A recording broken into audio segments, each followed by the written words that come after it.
This is a story about a small castle town in the mountains of central Japan, and the ordinary people, samurai and carpenters, merchants and widows, masters and apprentices, whose lives quietly changed during the autumn of 1738, when the castle that watched over them was rising again from fire. The town was called Aoyagi for the green willows that lined the banks of the river running through the valley floor. It sat in a fold of the Japanese Alps in Shinano province, where the peaks rose so steeply on either side that the morning sun arrived late and the evening shadow fell early, and the whole rhythm of life moved to a clock set by the mountains themselves. It was a modest place, perhaps 3,000 souls, a castle town of the kind that dotted the provinces of Tokugawa, Japan, each one a small, self-contained world governed by its own lord, following its own rhythms and connected to the great cities of Edo and Kyoto by roads that wound through mountain passes where travelers could walk for hours without meeting another person. In the spring of that year, a fire had broken out in the castle compound. The cause, as was so often the case in a country built of wood and paper, was never determined with certainty. A charcoal brazier left unattended, perhaps, or a spark carried on a dry wind. The flames had consumed the main keep, damaged several storehouses and residences in the upper compound, and sent a column of smoke into the valley that could be seen from the farming villages, 3 ri distant.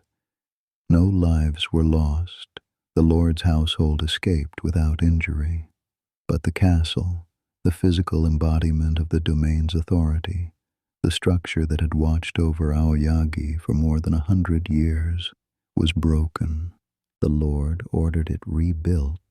And so, as summer turned to autumn and the maples on the high ridges began their slow burning from green to gold, the town of Aoyagi found itself transformed.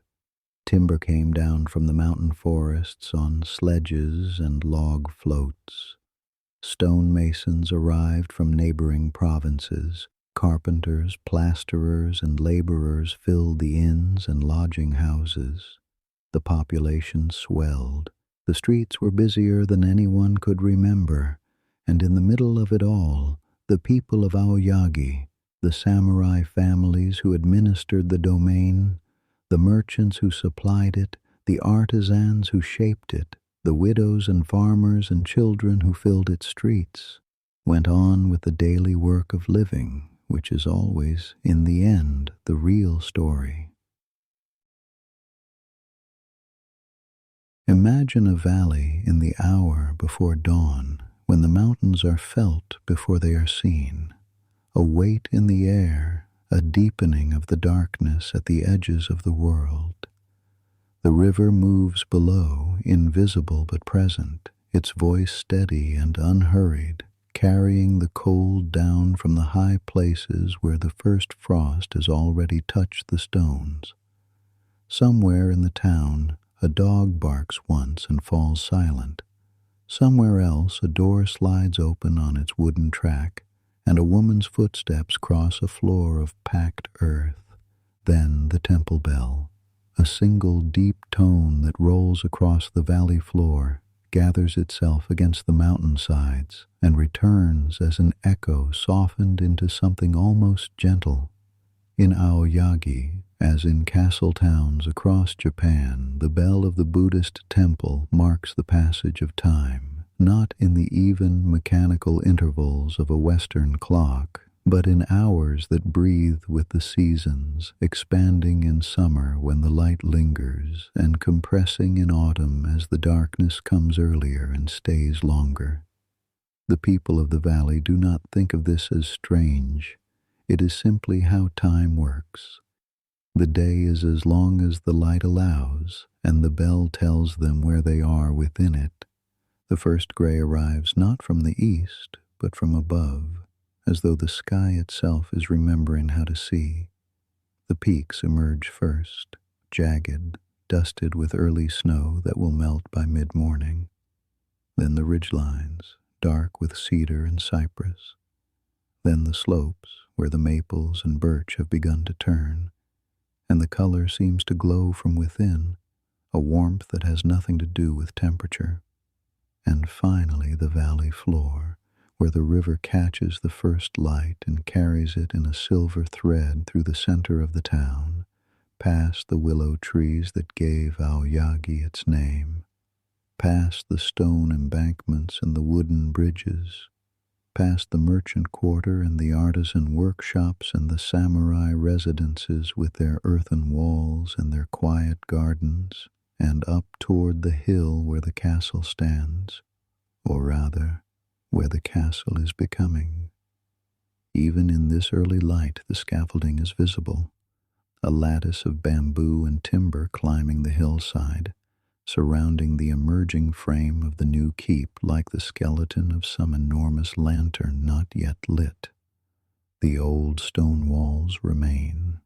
They survived the fire, as stone does, and against their dark, fitted surface the raw yellow of new-cut hinoki cypress practically shines.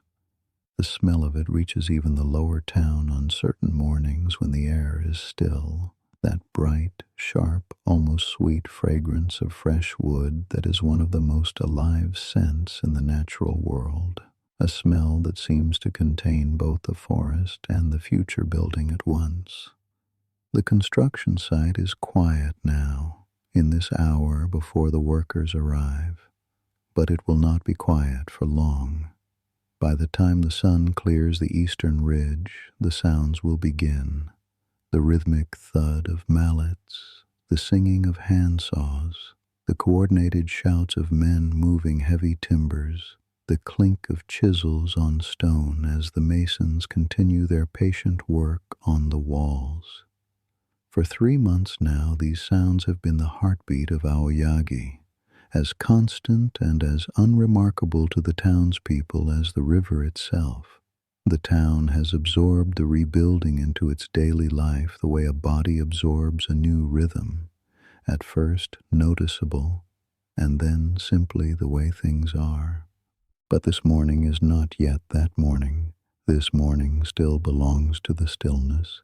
The mist lies in the low places along the river. A heron stands motionless in the shallows, a gray brushstroke against the gray water.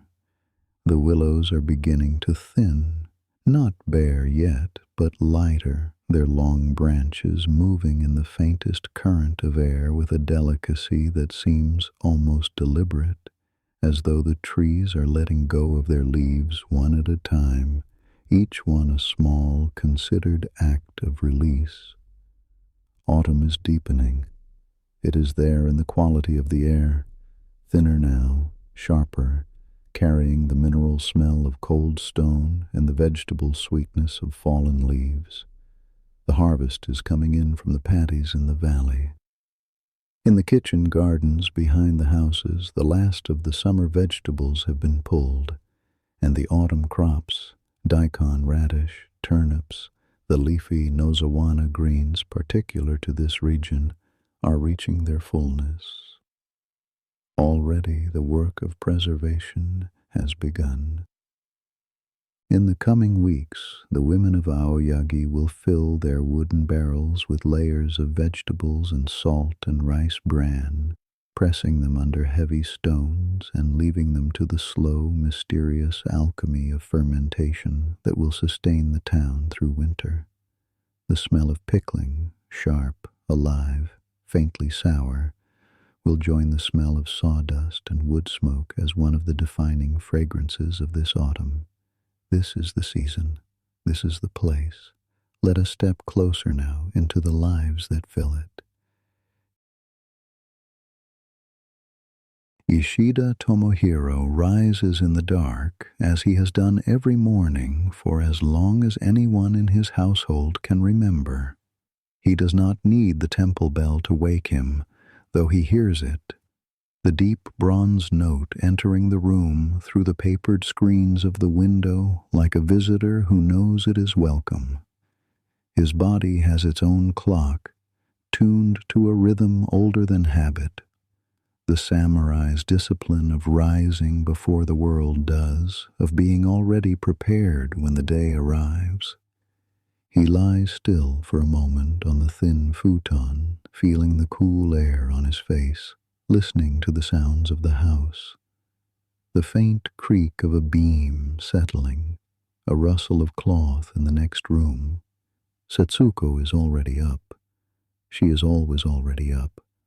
Tomohiro has never once, in nearly 30 years of marriage, woken before her, and this small mystery, where she finds the time between his sleep and his waking to have already begun the day, is one he has never thought to solve. It is simply part of the architecture of their life together, as fundamental and as unexamined as the walls of the house itself. He rises, folds the futon with the precise, unhurried movements of long practice, and dresses. The layers go on in order, the light undergarment, the kimono, the hakama, the wide pleated trousers that mark him as samurai. The fabric is clean, but not new. The Ishida household, like many samurai families in Aoyagi, lives within a budget that requires care without permitting the appearance of strain. Setsuko manages this, making choices Tomohiro does not see about which garment to mend and which to replace, which social obligation to honor with a gift of substance and which can be met with something more modest, so that the household presents the face it must present while the interior reality remains known only to the two of them. This is not deception, it is maintenance. It is what a samurai wife does. In the main room, Setsuko is kneeling before the kamidana, the small Shinto shelf shrine mounted high on the wall. She has already placed the morning offerings, a tiny dish of uncooked rice, a dish of salt, a cup of fresh water drawn from the well in the garden. Her hands come together briefly, her head bows, and she offers a silent prayer to the kami of the household, the protective spirits of the home and the family. Then she turns to the butsudan, the Buddhist altar cabinet on the opposite wall, where the ancestral tablets of the Ishida family stand in their lacquered ranks. She lights a stick of incense, places it in the holder, and bows again. The thin thread of smoke rises and curls in the still air of the room, carrying with it a fragrance that Tomohiro has known since childhood, the smell of reverence, of continuity, of the quiet understanding that the dead are not gone, but simply present in a different way. Setsuko does this every morning. She has done it every morning since she entered this household as a young bride. It takes only a few minutes, and she performs it with the same undemonstrative efficiency she brings to everything, not with visible devotion, not with any outward sign of spiritual intensity, but with the steady attention of a person tending something that matters. The ancestors are cared for, the spirits of the house are honored, the day can begin. Tomohiro passes through the room as she finishes. He does not stop at either shrine. That is her domain, and they both understand this without having ever discussed it. But he pauses, almost imperceptibly, near the butsudan, and his eyes rest for a moment on the tablet bearing his father's name. His father held this same position, mid-ranking samurai, keeper of accounts, administrator of minor affairs, and lived his entire life without ever being asked to do anything that felt to Tomohiro truly significant. His father would not have put it that way. His father would have said that significance is found in the faithful execution of one's duty, however small. And Tomohiro believed this, or tried to, for most of his life. Until the fire, until the rebuilding, until he was given something to do that made his hands feel useful and his days feel proportionate to the seriousness with which he had always carried himself. He does not think any of this consciously. He simply pauses at the altar and then moves on. The morning meal is simple and eaten quickly. Rice, miso soup, the light, slightly sweet Shinshu miso made from rice koji that is particular to Shinano province, a taste so local and so constant that it functions almost as a flavor of home itself, pickled daikon from last autumn's batch, and green tea.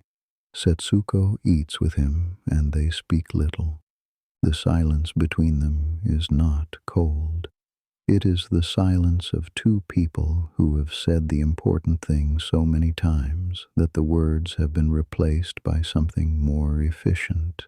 A glance, a gesture, the way she pushes the dish of pickles slightly closer to his side of the table because she knows he will want more but will not reach for them himself.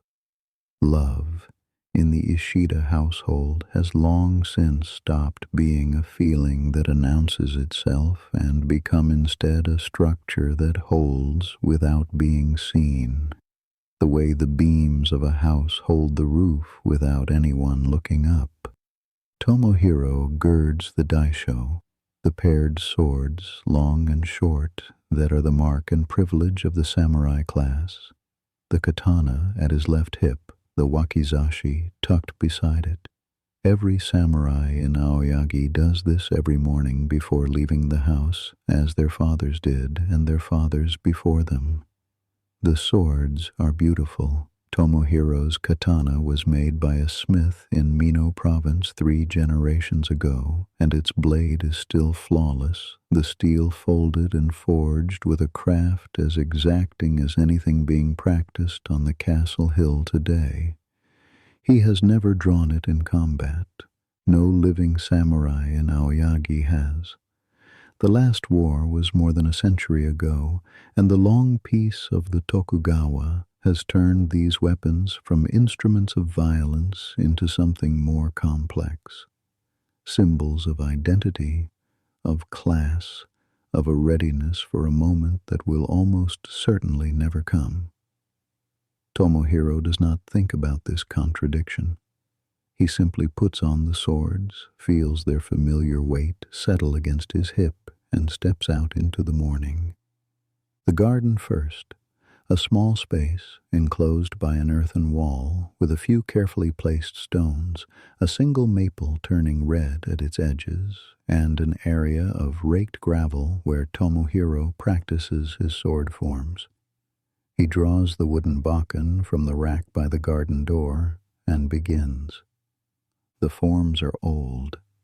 They were taught to him by his father, who learned them from his father, who may or may not have learned them from a man who actually used them in battle, the chain of transmission growing longer and more uncertain with each generation, like a message passed from mouth to mouth until the original words are impossible to verify. But the movements themselves remain precise, beautiful, and demanding. The bakken cuts the air in arcs that are both martial and meditative, a step, a turn, a strike that flows into a recovery that flows into another strike. Tomohiro's breathing falls into rhythm with the blade. The garden is still dark. The sound of the wooden sword is a soft whisper followed by a faint hum as the air closes behind it. He does not practice because he expects to fight. He practices because the forms are a conversation with something larger than himself, a tradition, a discipline, a way of being in his body that connects him to every samurai who has ever stood in a garden at dawn and moved through these same patterns. It is the closest thing he has to prayer, though he would never use that word. And in recent months, since the rebuilding began, the practice has taken on a quality he could not quite articulate, a sharpness, an aliveness, as though the purposefulness he has found in the work has flowed backward into everything else, making even these ancient forms feel newly real. He finishes, replaces the bokken, adjusts the daisho at his hip, and walks out through the gate, into the town, toward the castle on the hill. The walk takes him through the samurai district first, a quiet neighborhood of earthen-walled compounds, each with its own gate, its own garden, its own interior life hidden from the street. The houses here were damaged in the fire, some badly, and the repairs are still visible. New plaster bright against old, fresh timber not yet weathered to match the gray of the existing structure. Then downhill, through the transitional streets where the samurai district gives way to the merchant quarter, the earthen walls yielding to wooden shop fronts, the silence yielding to sound. The town is waking. A tofu maker is already at work, the splash of water and the smell of soybeans drifting from an open doorway. A woman sweeps the packed earth in front of her husband's shop with a broom made of bundled twigs, the soft rhythmic scratching carrying clearly in the cool air. Passing the lumber yard at the edge of the merchant quarter, Tomohiro catches a brief glimpse of a young woman in a merchant's apron, her hair tied back, standing amid stacked timber and speaking to a laborer with an authority that seems to come from somewhere deeper than her years. He does not know her name. He does not pause, but the image registers, a face of quiet competence in the early morning, one small tile in the mosaic of the town that he walks through every day, and that, this autumn, he has begun to see more clearly than he ever did before. The hill, the scaffolding, the raw smell of cut wood rising to meet him, and already, before he has even reached the site, the sound of a mallet striking. Someone is there ahead of him. Tomohiro looks up and sees, high on the emerging frame of the keep, a figure moving with the deliberate, unhurried precision of a man who has been doing this work for longer than most people in this town have been alive. Natsume Katsuro, the master carpenter, already at work. Katsuro works in the early morning the way some men pray, with a stillness at the center of the movement, a quality of attention so complete that it seems to alter the air around him. He is 63 years old, though the workers on the site, who know him only by reputation and the evidence of his hands, would find it difficult to guess his age. His body is lean and hard in the way that decades of physical labor make a body, not the cultivated fitness of a young man, but the stripped-down efficiency of a tool that has been used well and maintained carefully. His face is weathered, lined by sun and wind and the concentration of years spent squinting at grain patterns in wood. His hands are extraordinary. The fingers are thick, scarred, permanently darkened at the tips with the kind of ground-in stain that no amount of washing will remove, and they move over the surface of a timber with a sensitivity that is almost unsettling to watch, as though the wood is telling him something through his fingertips that no one else can hear. He arrived in Aoyagi in the early summer, hired by the domain at significant expense to lead the reconstruction of the castle keep. His reputation preceded him. He is a miyadaiku by training, a carpenter of the tradition that builds shrines and temples, structures meant to stand for centuries, using joinery methods handed down through generations of masters. In the hierarchy of Japanese carpentry, the miyadaiku stand apart, and Katsuro stands apart even among them. Not because he is famous, for he is not, but because the buildings he has worked on, scattered across 3 provinces, have a quality that other carpenters recognize the way musicians recognize perfect pitch. There is a rightness to them. The joints are invisible. The proportions feel inevitable. The wood seems to have wanted to become the building it has become. This morning he is examining a timber, a long beam of hinoki cypress destined for the secondary structure of the keep. He turns it slowly, running his hand along the grain, pausing at a place where the wood curves slightly, almost imperceptibly, in a way that would mean nothing to most people, but that tells Katsuro where this tree stood on the mountainside, which direction it faced, how the wind shaped it over the decades of its growth. He knows that this curve is not a flaw, but a memory. The tree remembers the mountain, and the carpenter's work is to place it in the building in a way that honors that memory. South-facing wood on the south side, a beam that grew under compression used where compression will find it again. The old Miyadaiku masters had a saying that Katsuro carries like a second heartbeat. One does not buy wood, one buys the mountain. Know where the tree grew, and you will know how to use it. Give it a second life that rhymes with the first. His apprentice, Hayashi Yusuke, stands a few paces behind, watching the master's hands on the beam, trying to see what Katsuro sees. He has been with the old man for 6 years, which is long enough to know how much he still does not know. Yusuke is 25, broad-shouldered, with the kind of earnest, open face that makes people trust him instinctively and that he himself regards with a vague dissatisfaction, as though he wishes his exterior projected something more serious. He came to carpentry not from a family tradition, but from a moment of childhood fascination, a traveling carpenter repairing the shrine in his farming village, the way the man's hands moved, the way the wood yielded and held, the way the finished joint was so tight that the seam disappeared entirely.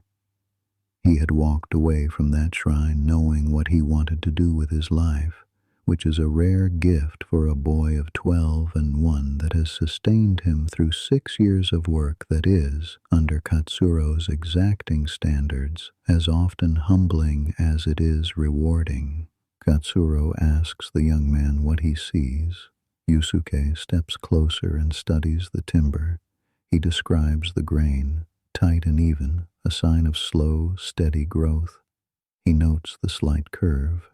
He points to a knot, healed over, where a branch was lost long ago. Katsuro listens without expression. Then he places his hand flat on the beam near the knot and explains that the tree was struck here, a falling branch from a neighboring tree perhaps, or a heavy snow. It healed, but it remembers. The grain tightens around the wound. The wood is stronger at this place than anywhere else in the beam. He tells Yusuke that this is where the weight should rest. Then he lifts his hand, moves on to the next timber, and says nothing more.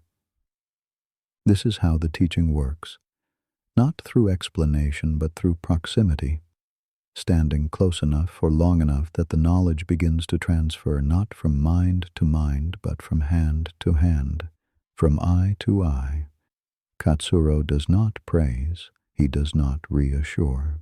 When Yusuke's work is adequate, Katsuro says nothing, which means it is adequate. When it is not, Katsuro examines the joint, or the cut, or the surface for a long, silent moment, and then tells him to do it again, and walks away. This is not cruelty. Yusuke understands this, even on the days when the understanding is more intellectual than felt. It is the only language of care that Katsuro possesses, the insistence on excellence as an act of respect, both for the apprentice's potential and for the wood itself, which deserves to be handled by someone who has earned the right. Yusuke remains behind after the master moves on, pressing his own hand against the wood where Katsuro's hand had been, trying to feel what the old man felt. The wood is smooth and cool under his palm. It tells him nothing. Not yet. The construction site comes alive around them as the morning progresses. Workers arrive in groups, their voices carrying in the sharp autumn air.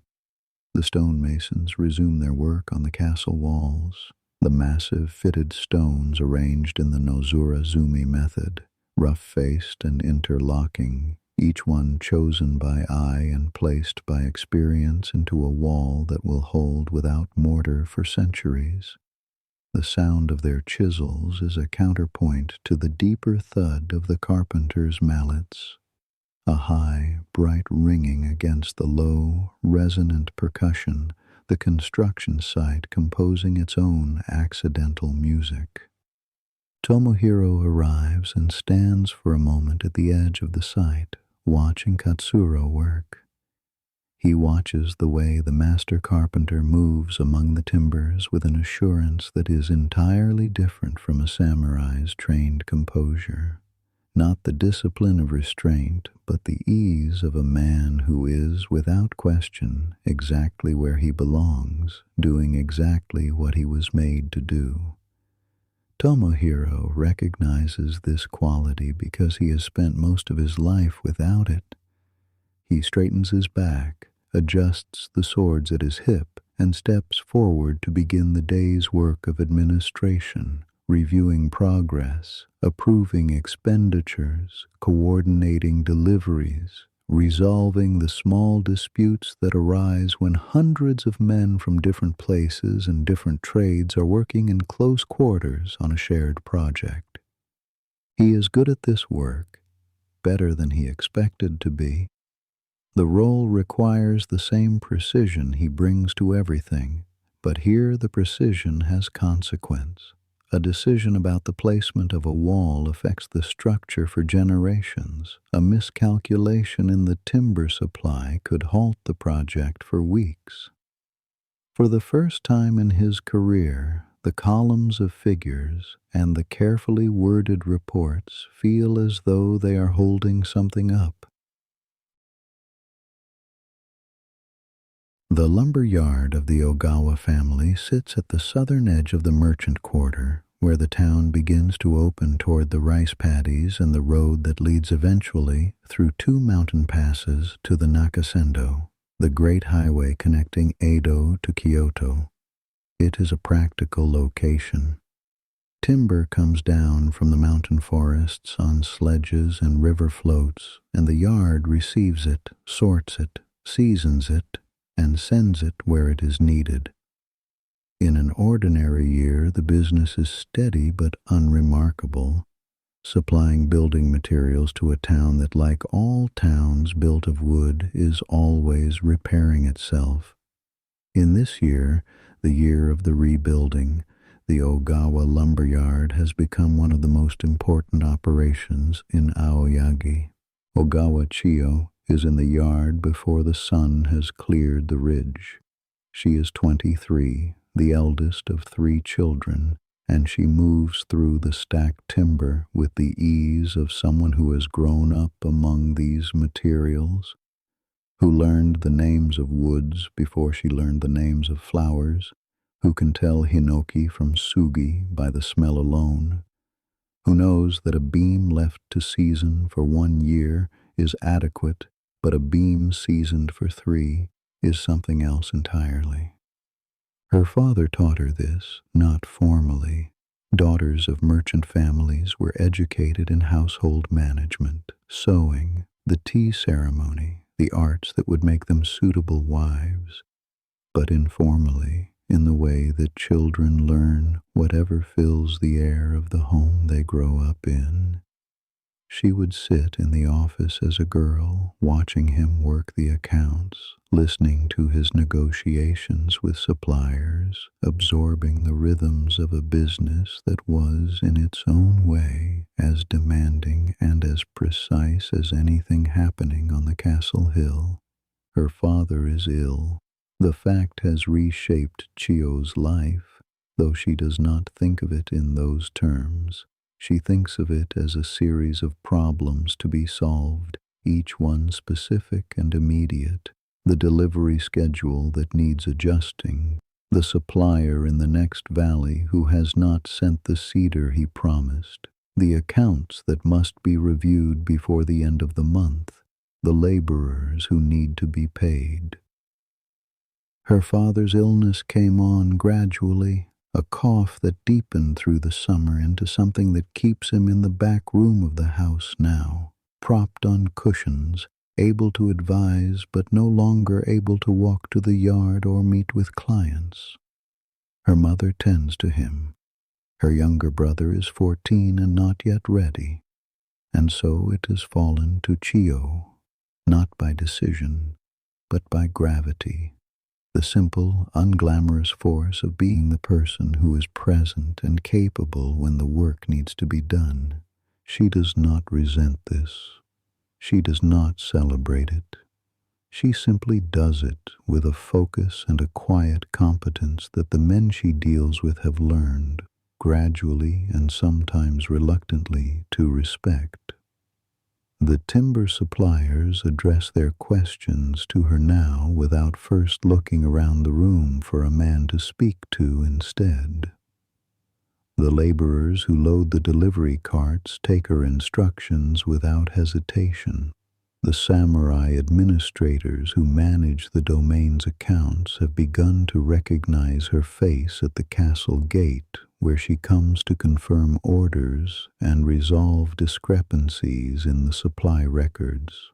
This morning she is checking the inventory against the delivery schedule for the week. The rebuilding requires enormous quantities of timber, hinoki for the structural beams, sugi for the cladding and interior work, pine for the scaffolding and temporary structures. Each species has its own supply chain, its own pricing, its own seasonal availability. Chio keeps the figures in a set of account books that she maintains in a hand her father taught her. Clean, precise, the characters formed with the unself-conscious discipline of someone who learned to write by copying ledgers rather than poetry. In the rigid hierarchy of Edo period Japan, the merchant class sits below the samurai, below the farmers, even below the artisans. Merchants are necessary but not noble. They handle money, which is considered a contaminating substance by the Confucian ethics that shape the social order. And yet many merchant families are wealthier than the samurai they serve. The samurai stipends fixed generations ago at levels that no longer match the cost of living, their debts to merchant lenders growing quietly in ledgers that are never discussed in polite company. Chio knows this the way she knows the grain of wood, not as a point of pride or resentment, but as a fact of the material she works with. The delivery cart is loaded by mid-morning, and Chio walks beside it up the hill toward the castle site, checking the load, confirming the count with the laborer who drives the ox. The road steepens as it leaves the merchant quarter. She passes the tea shop run by Tada Ume, the sliding door open, the smell of roasting barley tea drifting out along with the sound of conversation. She passes the gate of a samurai residence where a woman is hanging freshly washed fabric panels on a wooden frame to dry, a kimono taken apart at the seams for washing, its individual pieces stretched flat and pinned, the deep indigo of the cloth vivid against the weathered wood. This is how cloth is cared for in this world, each garment disassembled, cleaned, and reassembled by hand, a process that requires the same patience and understanding of materials that carpentry does, though no one would think to compare the two. At the construction site, Chio oversees the unloading. She checks each timber as it comes off the cart, running her hand along its length the way her father taught her. feeling for moisture, for hidden checks in the grain, for any sign that the wood is not what the supplier claimed it was. She knows wood from the merchant's side as a commodity, a material with a market value determined by species and grade, and the subtle variations in quality that can mean the difference between a fair price and a poor one. She does not know it the way the carpenters know it, as a living thing with memory and temperament, but she knows it well enough to ensure that what arrives at this site is what was ordered and what was paid for. The timbers are stacked near the main work area, and as the cart pulls away, Chio pauses. She is standing at the edge of the carpenter's domain now, the area of the site where the skilled woodworkers do their joinery, shaping the beams and fitting the joints that will hold the castle together. The air here smells different from the lumber yard, not the dry, stored scent of seasoned timber, but the bright, almost startling fragrance of freshly cut wood, the sawdust still pale and damp, curling from the planes in long, thin ribbons. Among the carpenters, a young man is working on a joint, cutting a mortise into a beam with a chisel, his focus so complete that he seems unaware of anything beyond the wood and the tool in his hand. His movements are careful, deliberate, and there is something in the way he holds the chisel, an attentiveness, a respect for the cut, that holds her attention for a moment longer than she intends. She does not know his name. She does not examine why she has noticed him rather than any of the other workers. She simply stands for a moment, watching hands that know what they are doing, and then she turns and walks back down the hill toward the lumber yard, toward the next task in the day's sequence of tasks. Yusuke does not look up. He is concentrating on the mortise, a rectangular slot that must be cut to precise dimensions to receive the tenon of a connecting beam. The chisel bites into the wood in small, controlled increments. He is aware, at the periphery of his attention, that someone was nearby, a presence, a warmth at the edge of his focus, but the work holds him, and by the time he glances up, the space where she stood is empty, and the sawdust is settling in the still air. Tadaume's tea shop has no name. It does not need one. Everyone in Aoyagi knows it as Ume's place, or simply the shop by the bridge, and its location, on the main street where the merchant quarter meets the road up to the castle, has made it, in the months since the rebuilding began, the closest thing the town has to a commons, a space where the invisible walls between classes become, if not transparent, then at least thin enough to see through. The shop is small, a single room open to the street on one side, with a packed earth floor, a few low benches, and a counter behind which Ume works with the quiet efficiency of a woman who has been feeding people for 30 years. She is somewhere past 60, a widow whose husband died young enough that widowhood has been the longer and more defining portion of her life. She has no children, she has the shop, and she has the particular gift, rarer than talent and more useful than beauty, of making people feel that they have arrived somewhere when they sit down on her bench and wrap their hands around a cup of her tea. The tea is barley, roasted dark and brewed strong, served in rough ceramic cups that she has collected over the years from the potter 2 streets over. In the cooler mornings, she also serves miso soup, the same light shinshu miso that every household in the valley uses, but distinguished by the care she takes with the stock and by the small specific addition she makes depending on the season. Shreds of wild autumn mushroom now, or a few leaves of mitsuba, the herb that grows along the river bank and carries a faint, clean bitterness that makes the sweetness of the miso bloom. She serves rice balls wrapped in pickled leaves, roasted chestnuts when they are available, and small skewered mochi dumplings grilled over the charcoal brazier that sits in the corner and fills the shop with a warmth that is as much emotional as thermal. What Uma really serves is the opportunity to sit down. The construction workers stop here on their way to the site and on their way home. The stonemasons, who are from another province and keep to themselves in the way that specialists often do, have adopted the shop as their unofficial gathering place, communicating with the other patrons in a regional dialect that no one in Aoyagi fully understands, but that Ume has learned to interpret through sheer, attentive exposure. The merchant's clerks stop in to conduct informal business over tea, and occasionally a samurai will appear, always briefly, always with a slight formality that acknowledges the social distance he is crossing simply by sitting on the same bench as a plasterer. But he will come in nonetheless, because the tea is good, and the shop is warm, and the walk up the hill is long. Ume listens to everyone and repeats nothing.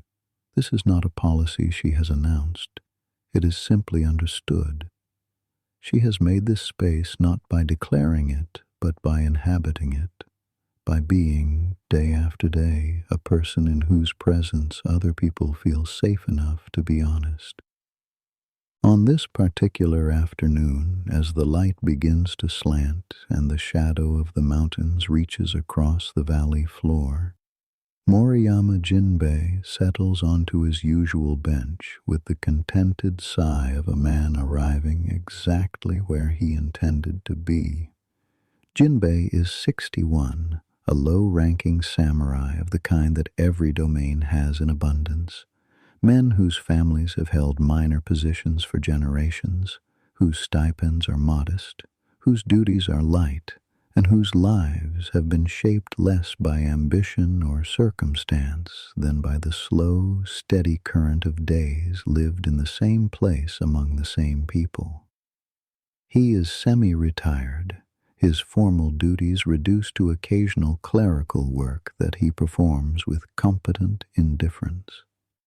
His real life, the life that animates him, exists in his calligraphy practice, his small garden, his evening walks along the river, and his friendship with Ishida Tomohiro, which has been the most constant relationship of his adult life. They have known each other since boyhood. They trained together at the domain's martial arts school, where Tomohiro was intense and diligent, and Jinbei was cheerful and adequate. They served together in the administrative offices, where Tomohiro rose to moderate responsibility, and Jinbei settled without complaint into moderate comfort. They have watched each other's children grow. They have attended each other's parents' funerals, and through all of it, their friendship has maintained itself not through great acts of loyalty or declarations of affection. These are not men who speak of such things, nor men of a culture that encourages such speech, but through the simple, persistent act of showing up. Jinbei at Tomohiro's door in the evening, without invitation and without need of one. Tomohiro making room on the bench, pouring tea, the gesture itself saying everything that words would only diminish. Jinbei is the more at peace of the two, and both of them know this without either having ever said so.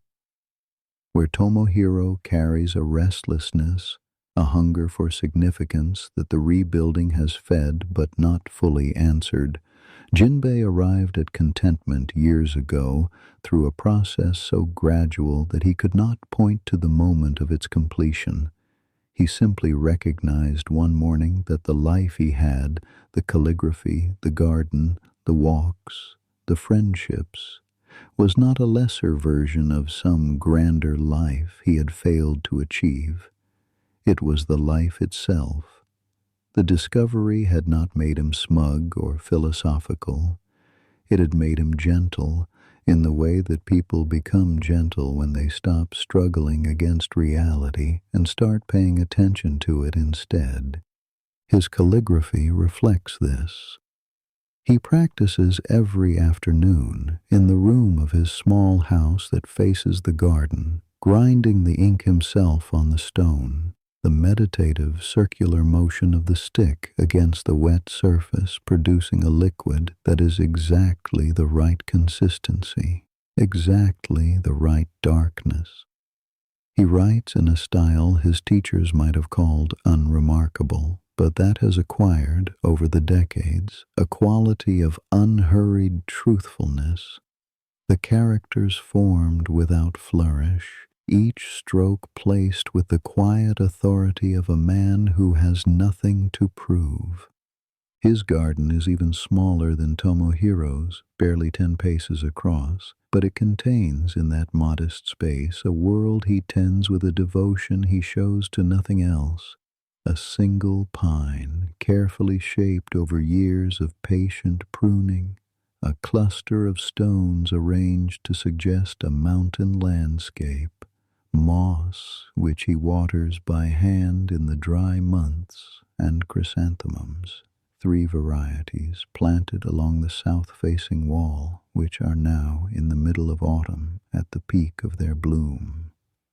He grows them because they reward patience, because they bloom when everything else is letting go, because their discipline, the weeks of careful pinching and staking that produce a single, perfect flower, rhymes with something he believes about how a life should be lived, though he would never put it that way, even to himself. Tomohiro arrives at the tea shop as the afternoon light thickens toward gold. He sits beside Jinbei without greeting. The greeting is the sitting. And Ume brings tea without being asked. They sit for a while in comfortable silence. The street moves past them, a laborer carrying a bundle of bamboo scaffolding poles, a child chasing a dog, 2 women walking toward the river with washing balanced on their heads. The ordinary traffic of the town, unhurried, purposeful, alive. After a time, Tomohiro mentions the ridgepole timber that arrived today, how Katsuro had examined it for an hour before accepting it. Something in his voice when he speaks of the carpenter catches Jinbei's attention, a quality of admiration that has no name in the vocabulary available to a samurai describing an artisan. Jinbei observes mildly that an hour's examination sounds like high praise coming from a man who communicates primarily in silence. The faintest smile crosses Tomohiro's face, for him the equivalent of laughter, and Jinbei feels the small private warmth of having made his friend smile, which is one of the things he is quietly best at in this world, and which he has never once thought of as an accomplishment. Uma refills the cups without being asked. The light deepens. The mountains begin to darken along their western edges, the snow on the high peaks catching the last color of the sun and holding it in shades of pink and amber that last only minutes before fading to blue.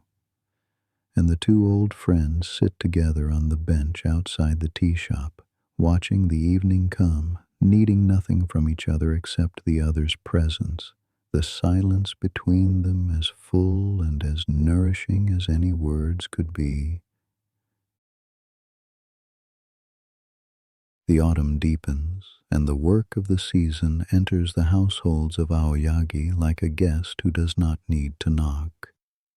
In the Ishida house, Setsuko rises one morning to find that the air has changed overnight, a sharpness to it, a clarity as though the atmosphere itself has been rinsed clean by the cold that came down from the peaks while the town slept.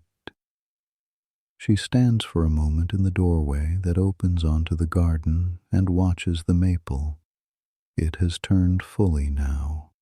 The leaves are the color of embers, deep red at the center, shading to gold at the edges, and in the early light they seem to glow with an inner warmth, as though the tree is burning slowly from within, consuming itself with a beauty that is inseparable from its own ending. She has seen this tree change color every autumn for 27 years, and it has never once failed to stop her in the doorway. She does not think about why. She simply stands and looks and feels something that needs no name. Then the day begins. The nozawana has come in. Bundles of the broad, dark green leaves that are particular to this region of Shinano, harvested from the kitchen gardens at the edge of town and from the farming plots in the valley. The pickling of nozawana is one of the great autumn rituals of the mountain provinces, as central to the season as the changing of the leaves, and it is women's work, not because men are forbidden from it, but because it belongs to the domestic sphere in the same way that sword practice belongs to the garden and administrative duties belong to the castle. The kitchen is Setsuko's domain, and in this season the kitchen expands to include the earthen-floored workroom at the back of the house and the wooden barrels that have been brought out of storage and cleaned and dried in the late September sun. Setsuko works alongside the household's one remaining servant, a woman named Hana, who has been with the family since Setsuko's children were small, and two neighboring wives who have come to help as Setsuko has helped them in years past. The work is physical and rhythmic. The nozawana leaves are washed in cold water drawn from the well, the women's hands reddening in the chill. The leaves are layered in the wooden barrels with salt and dried red pepper, pressed down firmly between each layer. When the barrel is full, a wooden lid is placed on top, and heavy stones are set on the lid to press the vegetables down and draw out the liquid that will become the pickling brine. Over the coming weeks, the lactic fermentation will do its slow, invisible work, transforming the raw greens into something that will sustain the household through the months when the snow lies deep and the mountain passes are closed and nothing fresh grows in the valley. In the Kizo region, to the south of Aoyagi, there is a tradition of sunkizuke, turnip pickles made entirely without salt, fermented by lactic acid alone, because the mountain communities there, far from the sea, could not always afford the salt that other regions used freely. This knowledge is part of the deep local wisdom that passes between women across generations, a science of preservation that has no textbooks and no formal teachers, only the accumulated experience of centuries of women feeding their families through winters that last 5 months. The smell of the pickling fills the back of the house, sharp, vegetal, alive with the yeast and brine scent of fermentation. It mingles with the wood smoke from the kitchen fire where a pot of rice is steaming, and with the subtler fragrance of the drying persimmons that Setsuko has strung on cords beneath the eaves of the house.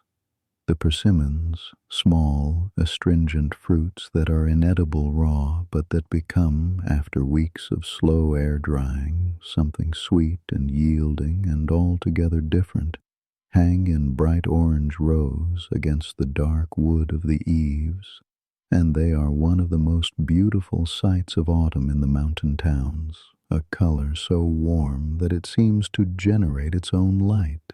As she works, Setsuko talks with the women about the pickling, about the harvest, about the repairs to the neighborhood after the fire, about the daughter of a family 3 houses down who is being considered for a marriage arrangement. The conversation is easy, practical, and governed by the gentle protocols of the samurai wives' social world: who speaks first, who defers to whom, which topics are appropriate, and which are best left to a more private setting. Setsuko navigates this with the same fluency she brings to everything, a fluency so practiced that it appears effortless. But underneath the work and the conversation, something else is happening, something so quiet that Setsuko herself is only barely aware of it. Her children are grown and scattered. Her eldest son serves in a domain 2 provinces away.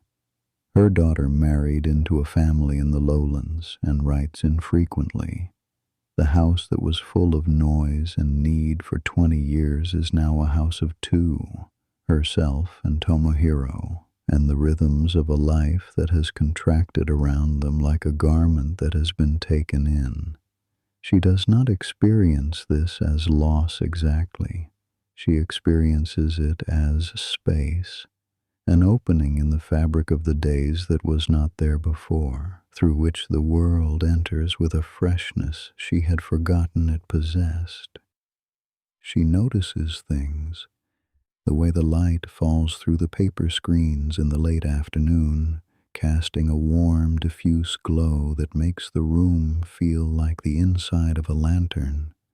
The texture of the wooden barrel under her hands, smooth and dark from decades of use. The sound of the river at night, which she has slept beside for nearly 30 years, and which she has recently begun to hear again, as though for the first time. These are not revelations. They are not spiritual experiences. They are simply the world arriving at the threshold of her attention and finding for once the door open. That evening, Tomohiro comes home later than usual.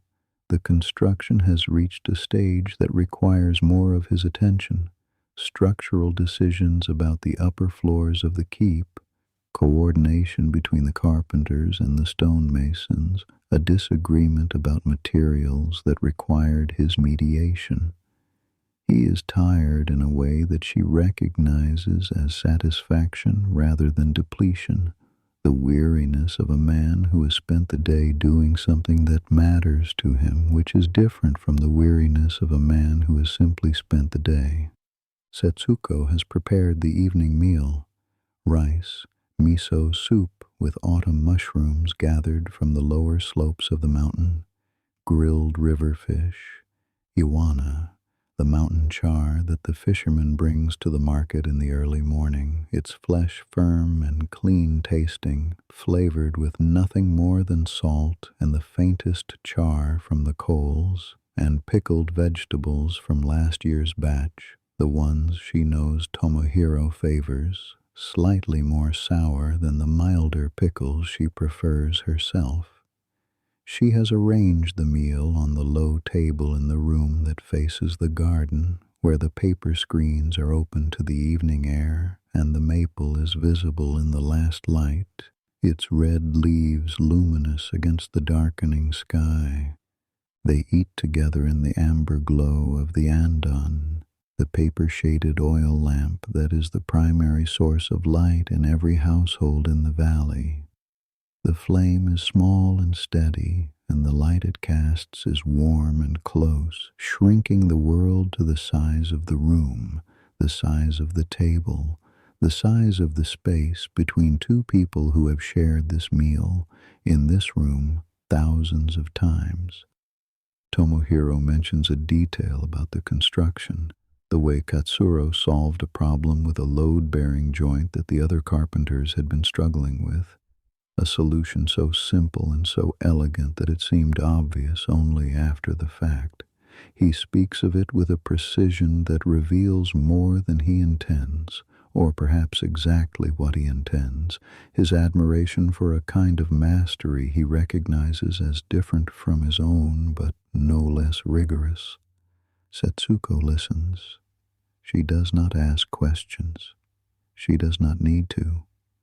She has been reading this man for nearly 30 years, and she can hear what he is not saying as clearly as what he is, that the rebuilding has given him something he did not know he was missing, and that the discovery has left him grateful and unsettled in equal measure, because it implies that the years before were less than he pretended they were. She pours his tea. The gesture is small and habitual, the teapot lifted and tilted with a precision born of repetition, the stream of pale green liquid falling into the cup without a sound. It is not a gesture that anyone watching would identify as love, but it is. It is the love of someone who has studied another person so closely for so long that the study has become indistinguishable from devotion, a knowledge of preferences and habits and silences so complete that it constitutes its own form of intimacy, deeper and more durable than passion, quieter and more sustaining than words. Outside, the maple holds its color against the dark. The river speaks. The temple bell marks the hour, and the sound rolls across the valley and fades into the mountains, where the first real cold is gathering, preparing to descend.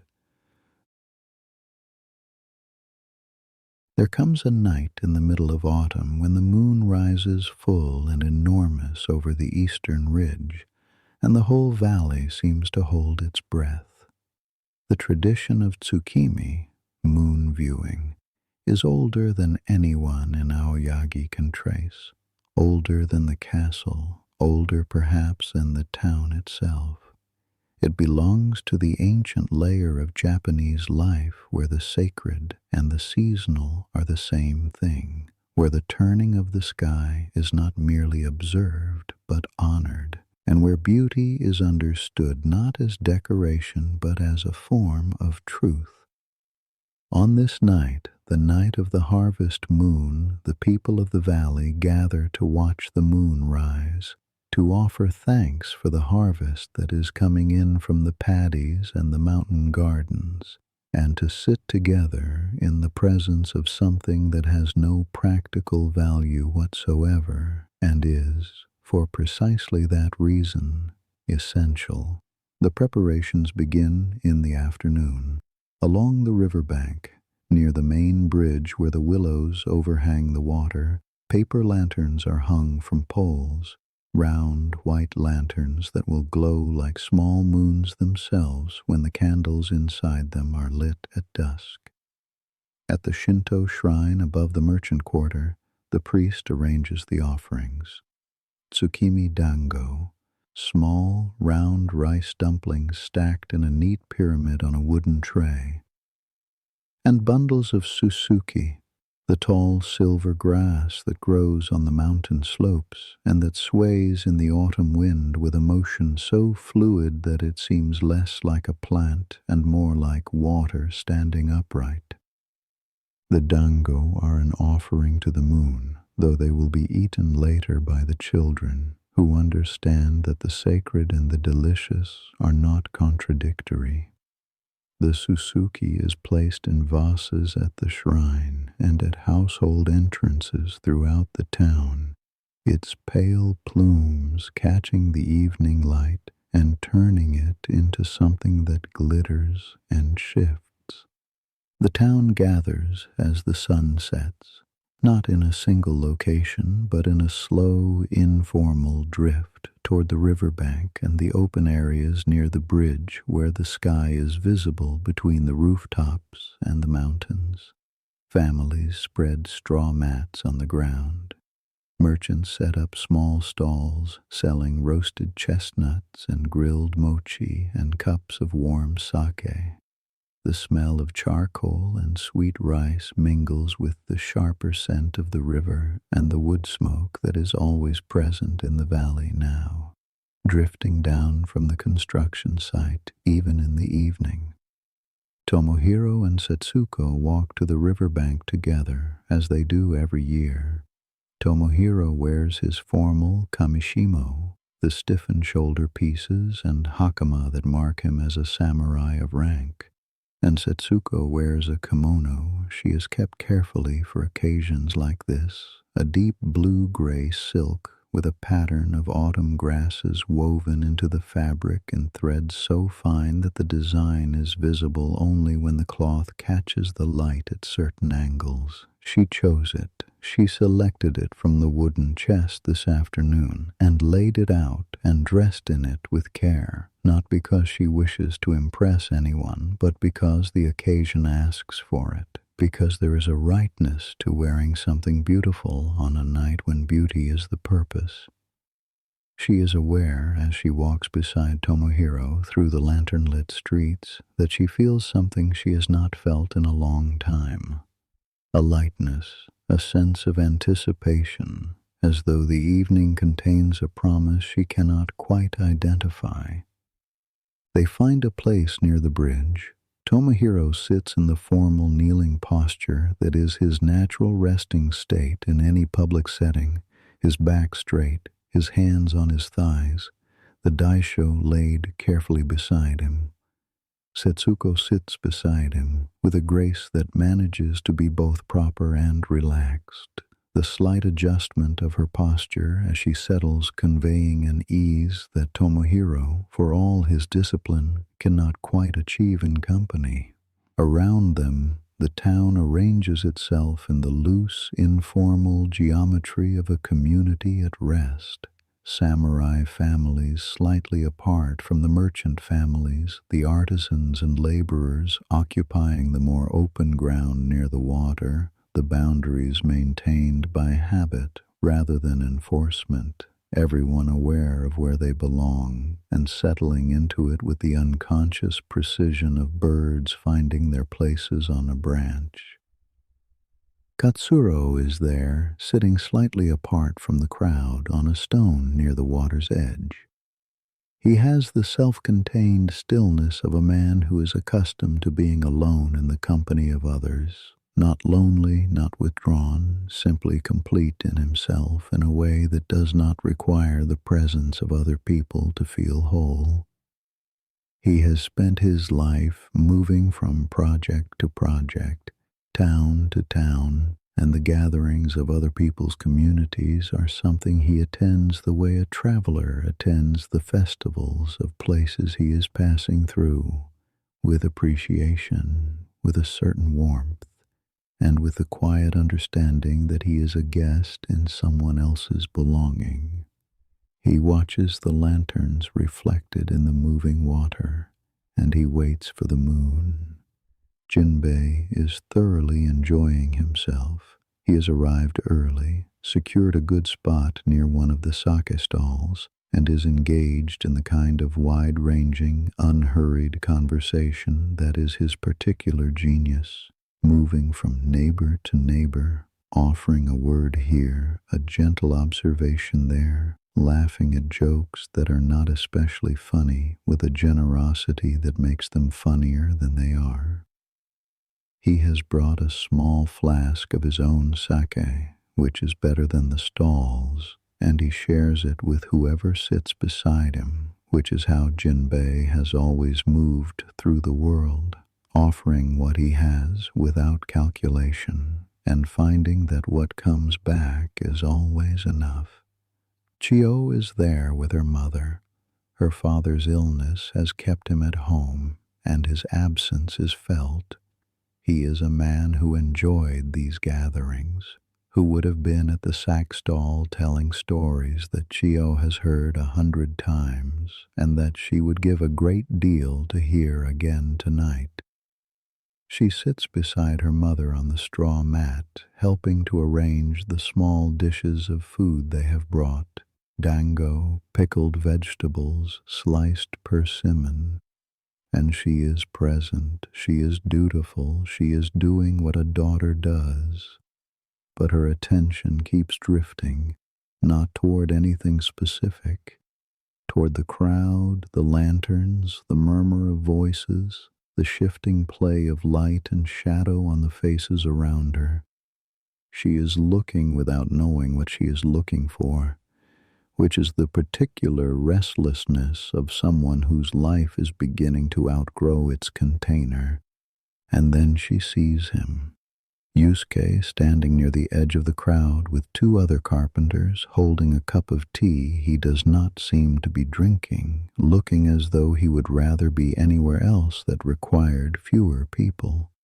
He is not uncomfortable exactly. He is a young man who has worked on construction sites for 6 years and knows how to exist in the company of rough, loud, physical men.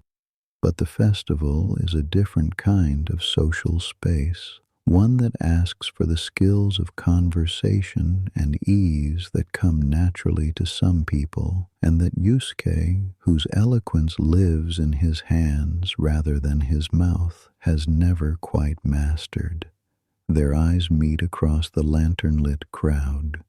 It is brief, a moment, less than a moment, and then both of them look away, she toward her mother, he toward the cup in his hands. But something has happened, something as small and as irreversible as the first mark of a chisel on unmarked wood. They have seen each other outside the context of work, outside the roles of merchant's daughter and carpenter's apprentice, and the seeing has changed the shape of what they know about each other in a way that neither of them could describe and that neither will forget. The moon rises. It comes up over the eastern ridge slowly, enormously, its lower edge resting on the dark line of the mountains as though it is reluctant to leave the earth. The color is extraordinary, a deep, warm gold, the color of aged paper or of honey held up to candlelight, and as it lifts above the ridge and climbs into the open sky, the color cools and brightens, passing through amber and pale yellow until it arrives at the pure, cold white of a moon fully risen, pouring its light down into the valley like something liquid, something that fills the low places and the shadows and the spaces between people with a radiance that is not daylight and not lamplight, but something else entirely, something older and less domestic, something that turns the familiar world into a landscape seen for the first time. The crowd falls quiet. Not silent, there are still murmured conversations, the rustle of children being settled, the faint clink of sake cups, but quiet in the way that people become quiet when they are in the presence of something that does not require their commentary. The river catches the moonlight and scatters it into 1,000 moving fragments. The willows, half bare now, trace their thin shadows on the silver water. The lanterns, which were bright a moment ago, now seem small and warm and unnecessary against the cool sufficiency of the moon. Setsuko looks up and feels the moonlight on her face. She is not thinking about the household, the pickling, the repairs, the social obligations that will resume tomorrow. She is not thinking at all. She is simply present in this moment, on this night, in this valley she has lived in for nearly 30 years, and the beauty of it, the moon, the river, the lanterns, the quiet breathing of the town around her, enters her with a force that is not dramatic, but that is, in its own way, overwhelming. This is what the Japanese call mono no aware, the bittersweet awareness of the transience of things, the recognition that this night, this exact configuration of light and season and human gathering will never occur again, and that its beauty is inseparable from its passing. Setsuko does not know this term, or if she does not think of it now. She simply feels it, a tenderness toward the world that is also a tenderness toward her own life within it, the years that have passed and the years that remain, the husband beside her who has never once told her that she is beautiful and who does not need to because his way of loving her has always been more verb than adjective, a love expressed in presence rather than in proclamation. Tomohiro, sitting beside her, feels the moonlight too. He does not look at Setsuko. They are in public, and the protocols of his class do not encourage displays of attention between spouses, but he is aware of her beside him with a precision that goes beyond physical proximity. He knows the exact quality of her stillness. He knows that she is moved, and that she will not say so, and that this shared silence is as intimate as anything they have ever exchanged. Katsuro, alone by the water, watches the moon with the patience of a man who has watched many moons from many river banks in many towns, and who has learned that the beauty is not diminished by repetition. If anything, it deepens. Each moon contains all the moons he has seen before, and this one, this autumn moon over this mountain valley, in the year he is building what may be his last great structure, carries a weight of accumulated meaning that settles over him like a cloak.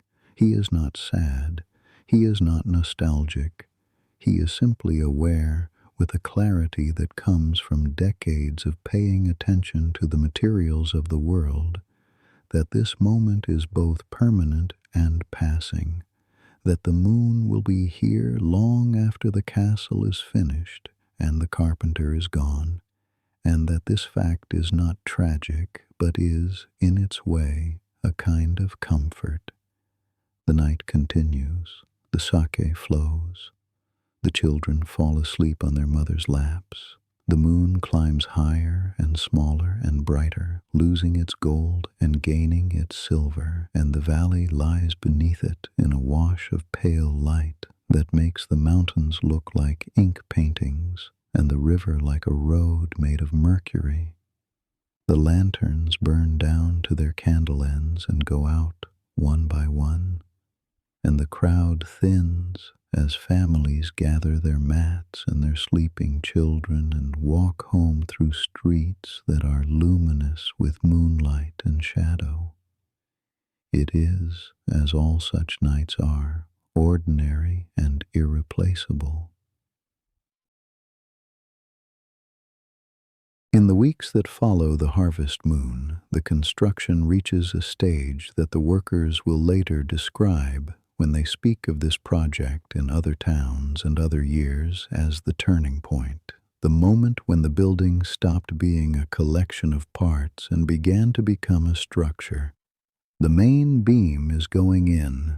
This is the timber that will span the central chamber of the keep, a single massive hinoki cypress, nearly 16 meters long, selected by Katsuro from the harvest of the mountain forest to the north and transported to the site on a sledge pulled by a team of oxen along a road that had to be widened in 2 places to accommodate its passage. It has been at the site for 3 weeks now, resting on blocks in the carpenter's work area, and in that time Katsuro has examined it almost daily, running his hands along its length, studying the grain, checking the moisture, speaking to the wood in the way that Miyadaiku do, which is to say, not in words, but in the quality of attention they bring to the material, an attention so focused and so sustained that it constitutes its own form of communication. The beam represents something specific in the philosophy of the Miyadaiku tradition. A hinoki cypress, after it is cut, does not die. Its strength actually increases over the first 200 years, and it maintains that strength for nearly 1,000 more. The tree lives twice, once in the forest, where it may grow for centuries, and once in the building, where it continues to respond to the seasons, expanding and contracting with the humidity, aging at a pace so slow that it exceeds the span of human dynasties.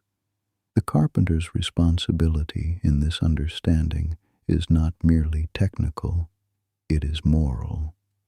To give the wood a second life worthy of its first, to ensure that the tree, which spent hundreds of years growing in the wind and the rain and the mountain light, will spend hundreds more serving the structure it has become, holding the weight it was chosen to hold, aging with grace into a future that the carpenter himself will never see. Katsuro has spent his life fulfilling this responsibility, and on the morning when the beam is to be raised into position, he arrives at the site before dawn, as he always does, and stands for a long time beside the timber in the gray light, his hand resting on its surface. The gesture is not ceremonial, it is personal, a moment of private reckoning between a man and the material that has defined his life, conducted in a silence that neither requires nor permits witnesses. The raising itself is a coordinated effort involving nearly every worker on the site. The beam must be lifted from its resting place, carried across the compound, tilted upward through the scaffolding, and seated into the joints that have been prepared to receive it, joints that Katsuro himself designed and that his team has been cutting for weeks, each one a puzzle of interlocking wood so precise that no nails or metal fasteners are needed, the weight and geometry of the timbers themselves providing all the hold the structure requires. This is the art of Japanese joinery at its most demanding, the invisible architecture of connections that will bear the load of the entire building, hidden inside the wood where no one will ever see them, their perfection a matter of integrity rather than display. The men gather, ropes are attached. Katsuro positions himself where he can see the entire operation, and he begins to direct the work, not with shouts or commands, but with a vocabulary of gestures that his workers have learned to read the way they read the grain of wood, each movement of his hand precise and unambiguous. The beam lifts. It rises through the scaffolding in a slow, swaying arc, the ropes creaking, the men leaning into the pull with the coordinated rhythm of a rowing crew. For a long moment it hangs in the air, suspended between the earth and the sky, and the morning light catches the raw surface of the hinoki and makes it glow, a warm, pale gold that seems to pulse with life, with the memory of the tree it was, with the promise of the building it will become. Then the beam settles into its joints. The fit is exact.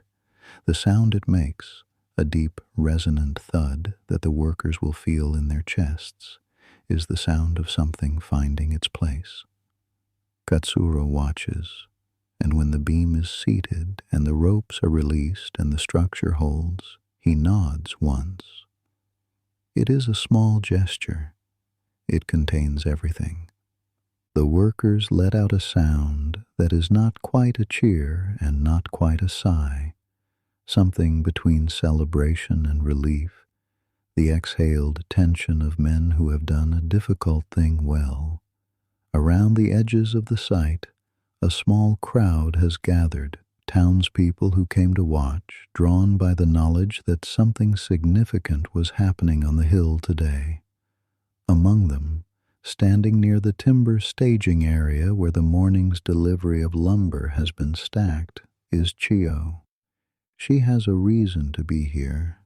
The hinoki beam was supplied through her family's yard, selected from their inventory by Katsuro himself after an examination so thorough that Chiyo's supplier in the Northern Valley had complained about the master carpenter's impossible standards, a complaint Chiyo had listened to patiently and ignored completely because she had seen Katsuro work and understood that his standards were not impossible, but simply higher than the supplier was accustomed to meeting.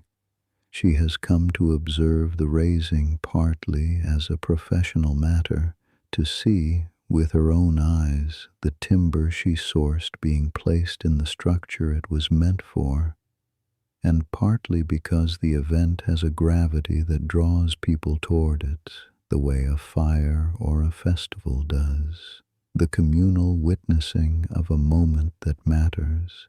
She watches the beam rise.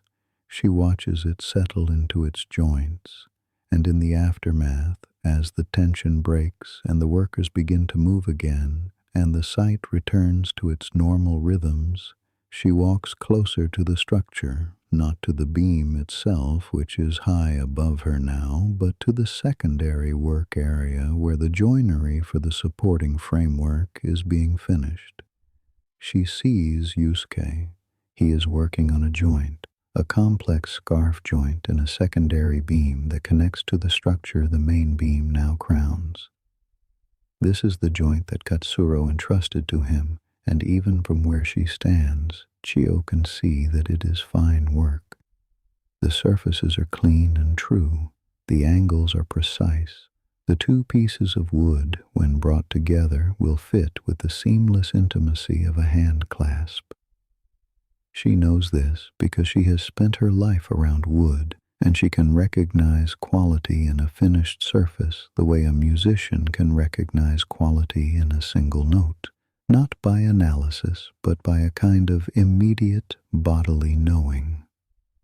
Yusuke finishes a cut and looks up, and this time, unlike the festival, neither of them looks away. The moment holds. Chiyo says something about the timber. She mentions the tree it came from, a stand of hinoki in the northern valley, old growth, the kind of wood that suppliers talk about for years afterward.